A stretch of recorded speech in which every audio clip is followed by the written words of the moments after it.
So here's the big question about Michael Cohen. The guy's been caught lying a number of times. Why should we believe him now? Let me bring in Florida Congressman and House Judiciary Committee member Matt Gaetz. Welcome back, Congressman. Oh, thank you, Kennedy. And apparently lying in Congress is okay, but lying to Congress is a big no-no.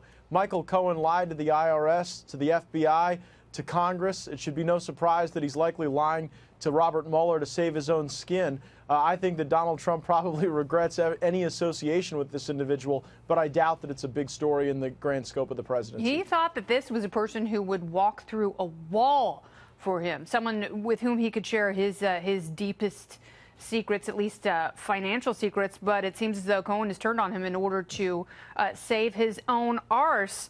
But the question is, if you are Robert Mueller, how do you pick and choose which statements to believe when there are so many that seem to contradict each other? If you're Robert Mueller, Michael Cohen is the star witness from hell. You know, he's had his credibility eroded at every step of the way. Even Mueller himself has now accused Cohen of lying, and so I doubt that anything that comes out of his mouth would be probative in any substantial analysis that the Congress or the special counsel would do.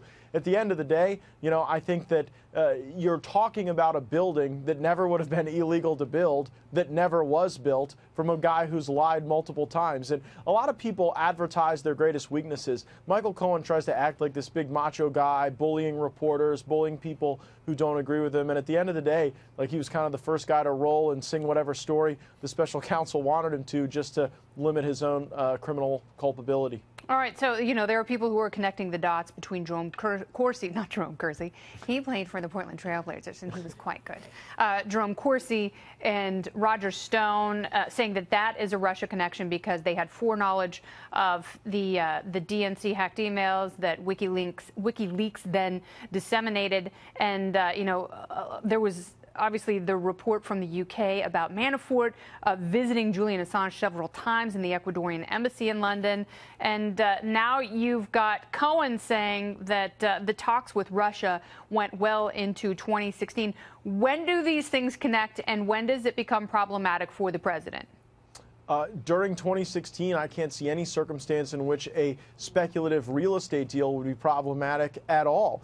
And with Roger Stone, I think you've had a guy who's pretty, effectively laid out that his analysis and his speculation was largely based on the public statements and the tweets of Julian Assange. So, like, you don't have to be a genius to say that Assange is going to have a massive data dump when Assange himself is forecasting that very action. With Cohen, I think there is a greater problem because you don't know what this guy is willing to say, true or untrue, in order to be able to limit his own likely prison sentence. And so I think that type of unpredictability likely brings the president a greater degree of concern than the Mueller investigation, where even Peter Strzok and Lisa Page were saying there's no there after 10 months at looking at the very limited evidence. All right, so, let's assume that running for president is like a courtship. When do you stop looking around for other deals? When you're dating, when you're engaged, or when you're married? When you're dating, that's pretty much when you're running.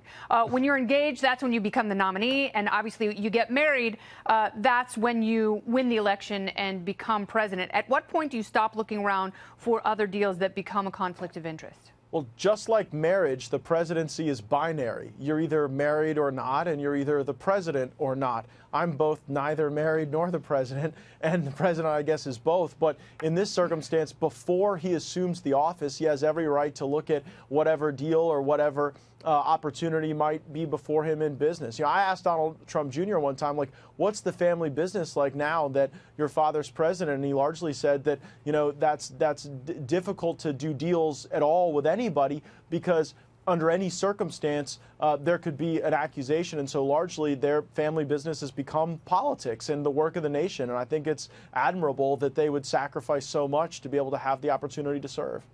Well, it's certainly interesting. I know the president has called this an investigation in search of a crime, and Alan Dershowitz has pointed out that most of the convictions and charges have taken place after Robert Mueller came into the picture, which means that these are procedural indictments and pleas. What do you make of that?